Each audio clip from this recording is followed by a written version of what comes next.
সকাল সকাল ঘুম থেকে উঠেই ছুটে চললাম বাড়ির পিছনের দিকে। আর এই জায়গাটা একটা অসাধারণ শান্তি। সকালবেলা এসে পাখির কিচমিচ ডাক, তার মধ্যে চারিদিকে খোলা আকাশ, বেশ ভালো লাগে। আর এই দেখো পাখিটা কি সুন্দর করে বসেছিল, আমাকে দেখতেই উড়ে চলে গেল। Morning, welcome back to our new video. আশা করি সবাই ভালো আছো, সুস্থ আছো। আমরা অনেক অনেক ভালো আছি তোমাদের ভালোবাসা ও আশীর্বাদে। তো সকালবেলা এই যে ঘুম থেকে উঠলাম, উঠে একটু এদিকে ক্ষেতের এদিকে হাঁটাচলা করছি। এই দিকটা এখন চারিদিকে খোলা, মানে ক্ষেতের সব হচ্ছে ধান কাটা হয়ে গিয়েছে, মানে জমি চাষ করা হয়ে গিয়েছে, সর্ষে ফেলে দিয়েছে কোনো কোনো ক্ষেতের মধ্যে, কিন্তু এখনো এই যে সবে ছোট ছোট উঠতেছে সর্ষে চারা। এই জন্য পুরোটাই ফাঁকা ফাঁকা লাগে। কয়েকদিন পর একদম বড় বড় হয়ে যাবে সর্ষে গাছগুলো, তখন দেখবে কত সুন্দর লাগে দেখতে। তো এদিকে হাঁটাচলা করতে বেশ ভালো লাগে, রোদটা সোজা এসে গায়ের মধ্যে লাগে। এই দেখো সর্ষেগুলো এখনো কত ছোট্ট ছোট্ট।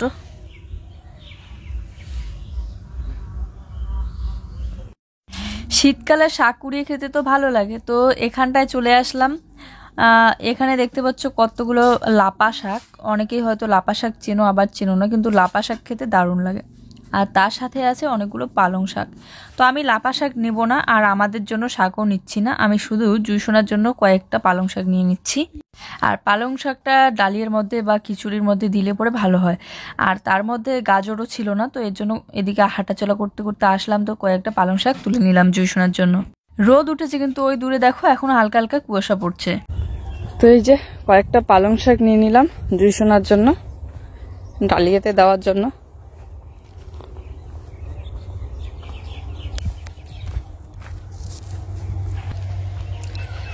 সকাল সকাল খুব সকালবেলা গেলে পালং শাক বাজারে পাওয়া যেতে পারে, তবে এখন পালং শাকের থেকে যে লাপা শাক এগুলোই বেশি পাওয়া যায়।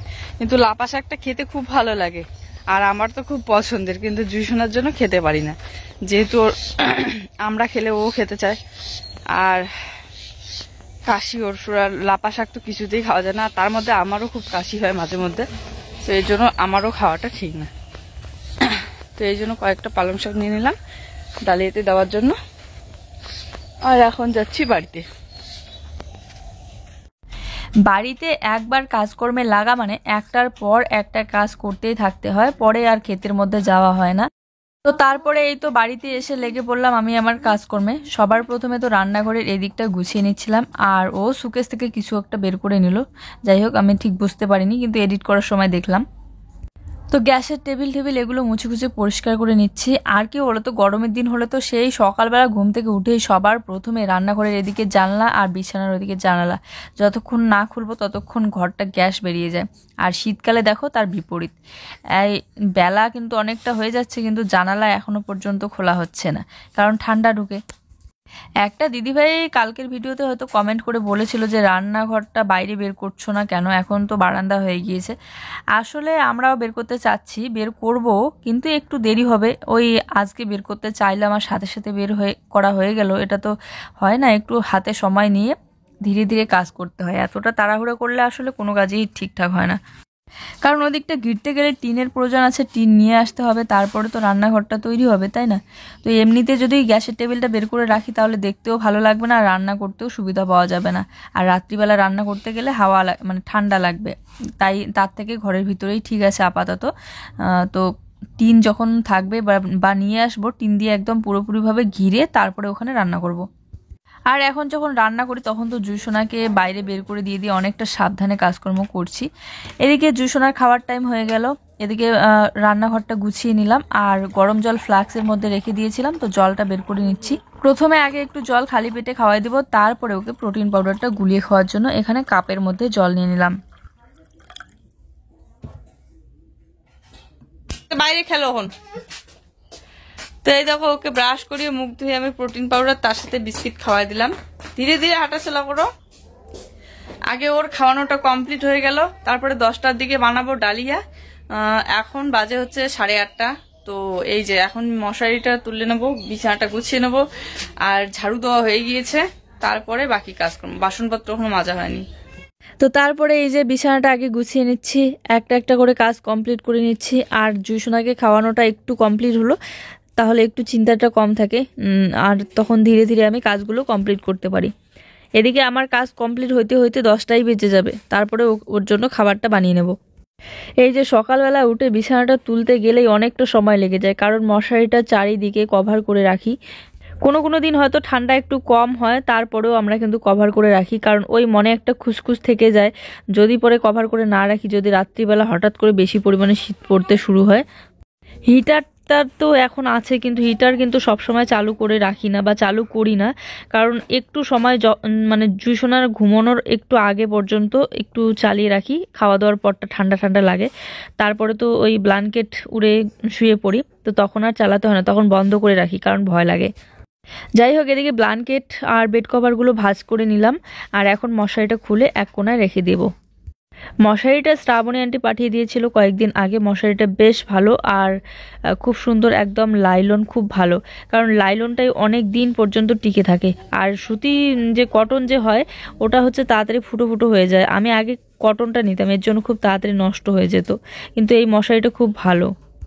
তো চলো, এগুলো সব ভাঁজ করা হয়ে গেল। এখন চেয়ারের মধ্যে রেখে একটা চাদর দিয়ে ঢেকে রেখে দেবো, কারণ এই জায়গাটা রান্না হয়, তো ধোয়াতে যাতে তেল ছিটে না হয় কাঁথা ব্ল্যাঙ্কেটগুলো, এই জন্য চাদরটা দিয়ে ঢেকে রেখে দিলাম সুন্দর করে, তাহলে দেখতেও সুন্দর লাগে। আর এই পুরানা বেড কভারটা মাঝে মধ্যে বিছানার মধ্যে বিছিয়ে জুইসোনাকে বসতে দেই, কোনো কিছু যখন খাওয়াই, যেমন দুধ বলো, আর ওর খেলনাগুলো সুন্দর করে একটা ঝুড়ির মধ্যে করে রেখে দিলাম। ওর যখন ইচ্ছে হবে তখন ওই ঝুড়ি থেকে নিয়ে নিয়ে খেলবে, আবার ও সুন্দর করে গুছিয়ে রাখবে, না হলে আমি রেখে দেবো। যাই হোক, এখন বিছানাটা ঝেড়ে নেব, বালিশগুলো এক সাইড করে রেখে দিলাম। এখন দেখো ঘরটা কত সুন্দর লাগছে, আর বিছানাটা গোছানো থাকলে অনেকটাই সুন্দর লাগে। যদি এত কিছু বের করে মশারিটা কভার না করতাম, তাহলে কিন্তু খুব তাড়াতাড়ি বিছানাটা আমার গোছানো হয়ে যেত। আর জুইসোনার তো স্কুল আর খুলতে চলেছে, কারণ নতুন করে আবার ভর্তি হবে। অঙ্কুর ক্লাস ওর শেষ, এবার হবে কিশলয়, তারপরে শিশু, তারপরে হবে 1। রেজাল্ট এখনো দেয়নি, রেজাল্ট ওর 24 তারিখ আসলে অবশ্যই আমি তোমাদেরকে জানাবো জুইসোনার রেজাল্ট। যখন পরীক্ষার সময় ছিল তখন তোর প্রচণ্ড শরীর খারাপ ছিল, এতটা সাবধানে চলার পরও পরীক্ষার সময়টাই ওর মানে শরীরটা অসুস্থ হয়ে গিয়েছিল খুব। তারপরেও ওকে কিন্তু আমি একদিন নিয়ে গিয়ে পরীক্ষাগুলো দিয়ে নিয়ে এসেছিলাম। এখন বাজে 10টা। এখন জুইসোনার জন্য ডালিয়া খিচুড়িটা বানিয়ে নিচ্ছি। মুসুর ডাল আর চালটা প্রথমে ধুয়ে দিয়ে দিয়েছি প্রেশার কুকারের মধ্যে। তারপরে দেখো পালং শাকটা আলাদা করে ধুয়ে নিলাম, কারণ শাকের মধ্যে অনেকটা ধুলোবালি থাকে, তো প্রথমে কল থেকে ধুয়ে নিয়ে এসেছি, তারপরে আবার আলাদা করে কাটার পর ধুয়ে নিলাম। তো সব দিয়ে দিলাম। এখন দিয়ে দেবো জল দেওয়ার পর এর মধ্যে লবণ, হলুদ আর সর্ষের তেল, তারপরে ঢেকে বসিয়ে দেবো। আর কি বলতো, আজকেও একটু ভিডিও দিতে অনেকটাই দেরি হয়ে গেল, কারণ সন্ধ্যাবেলাটা একটু ব্যস্ত ছিলাম, কাজ করছিলাম কিছু। খিচুড়ির সাথে থাকবে ডিম সিদ্ধ, একটা ডিম সিদ্ধ দিয়ে দিলাম। আর এই যে ডিম বাকি 3টে ছিল, 3টে রেখে দিলাম রাত্রিবেলা যদি খায়। ডিম রাখার এই বক্সটাও কিন্তু শ্রাবণী আন্টি পাঠিয়ে দিয়েছিল, খুব সুন্দর। এই যে সুন্দর করে ডিমগুলো রেখে দিলাম এর মধ্যে। আর এই যে এদিকে ডালিয়া খিচুড়িও হয়ে গিয়েছে, প্লেটের মধ্যে ঢেলে নিলাম। এখন ঠান্ডা করে এর মধ্যে 1 চামচ ঘি দিয়ে তারপরে খাওয়াই দেবো। তোমরাও চাইলে কিন্তু এভাবে ডালিয়া খিচুড়ি বানিয়ে প্রত্যেক দিন বাচ্চাদের দিতে পারো, খুব ভালো, এটা ডাক্তারও বলেছে। তার মধ্যে ডালিয়াটা রান্না করলে একটু পিছলা পিছলা টাইপের হয়, এর মধ্যে ঘি দিলে কিন্তু দারুণ স্বাদটা বেড়ে যায়, আর বাচ্চারা খেতে খুব পছন্দ করে। কিন্তু ঘি না দিলে এতটা ভালো লাগে না, আর ঘি না দিলে তো জুইসোনা খেতেই যায় না, ঘি দিলে আবার খুব সুন্দর করে খায়। তো চলো, ঘি দিয়ে দিলাম 1 চামচ। ঘরে চলছে টিভি, এদিকে জুইসোনা আমাকে বলছে যে বক্সটা চালু করে দাও, আমি নাচ করব, এখন খাবো না, কিন্তু ওকে তো এখন খাওয়াইতেই হবে। আর এই যে বক্স সহ ওকে সহ নিয়ে গেলাম বাইরে, কারণ বাইরে খুব সুন্দর রোদ আছে, বাইরে বসে বসে ওকে খাওয়াই দেবো। আর এত রোদ উঠছে যে সোয়েটার পরলে গরম লাগছে, তাই সোয়েটারটা ওর খুলে দিলাম। ইদানিং তোমরা দেখতে পাচ্ছ ওর নাচের কি শখ, কি নাচ করে সারাক্ষণ, গান করতেই থাকে, নাচ করতেই থাকে। ভাবছি যে ওকে এবার নাচের স্কুলে ভর্তি করে দিতেই হবে।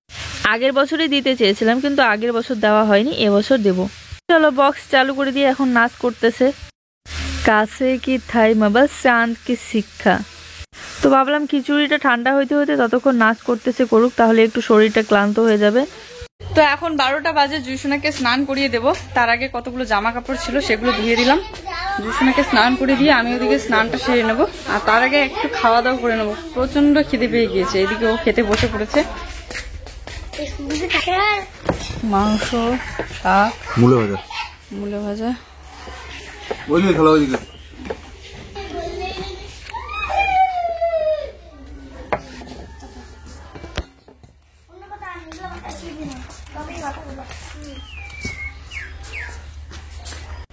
বসে বললাম রোদের মধ্যেই খেতে। এখানে জুইয়ের পাপাও বসে পড়েছে, আর জুই মাংস খেতে চাচ্ছিল, তাই এই যে মাংস নিয়ে এসেছে। আর ওকে যেহেতু এখন ডালিয়ে খাওয়াই দিলাম, তো এখন আর মাংস দিয়ে খাওয়াবো না, ভাত একদম দুপুরবেলা খাওয়াই দেবো। জুইয়ের পাপা শুধু ভাতটা রান্না করে নিয়েছে, আর মাংসটা জুইয়ের ঠাম্মি রান্না করেছে। এই যে দেখছো আমি শাকগুলো খাচ্ছি, এইগুলো হচ্ছে কিন্তু লাপা শাক। অনেকে দেখবে লাপা শাকের আবার প্যালকা খায়। লাপা শাকের প্যালকা আমার খুব ভালো লাগে, কিন্তু বেশি একটা খাওয়া হয় না এই কাশির জন্য। এই শাকটা যেহেতু একটু পিছলা টাইপের, তো এর জন্য খেলে নাকি কাশি হয়। আমাদের বাড়ির পিছনের দিকে যে সুপারি চারা লাগিয়েছিলাম, ওই সুপারি চারার মাঝখানে কিন্তু অনেকটা ফাঁকা ছিল, যেখানটায় আমরা জালি দিয়েছিলাম আগের বার। সেই জায়গাটায় কিন্তু জুয়ের পাপা কোদাল দিয়ে খুঁড়ে খুঁড়ে ওই জায়গাটা শাক ফেলে দিয়েছে, পালং শাক আর ধনেপাতা। ধনেপাতা এখনো হয়নি, কিন্তু পালং শাকের চারা কিন্তু বের হচ্ছে। আর মটর চারা লাগিয়েছে, তোমাদেরকে দেখাবো একটু বড় হলে। এখনো তো ঠিকভাবে বেরোয়নি, তাই বুঝতে পারবে না দেখালেও পরে। ওই জায়গাটা ছায়া, তারপরেও একটু ফেলে দিয়েছে, যদি হয় তাহলে জুই সোনার খিচুড়িতে দিয়ে খাওয়া হবে। আর এই ঘরটা এইদিকে। তুমি এখন সুপারি খাওয়া শিখতেছো? এই দেখো বন্ধু, আমার সুপারি নিয়ে কি পরিমাণে খাচ্ছে।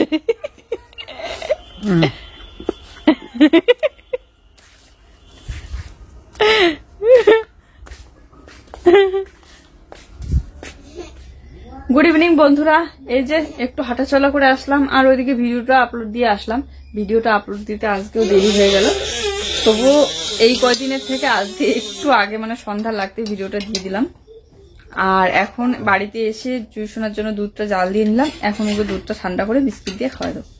আর দেখো কি বলছে, বলছে তাড়াতাড়ি গান চালু করো, না হলে কিন্তু আমি বাইরে বের হয়ে যাচ্ছি। করবা কি করবা না?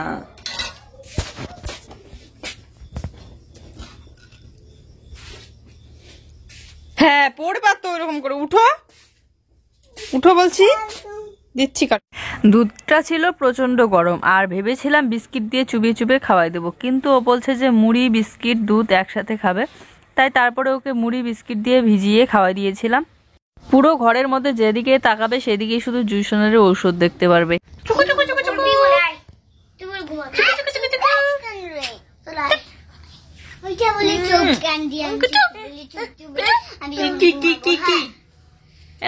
খেলা চলছে। চলো আজকের এই ছোট্ট ভিডিওটা এই পর্যন্ত। সবাই ভালো থেকো, সুস্থ থেকো, দেখা হচ্ছে নতুন ভিডিওর সাথে। বাচ্চাদের সাথে সময় কাটাচ্ছি। Tata, good night.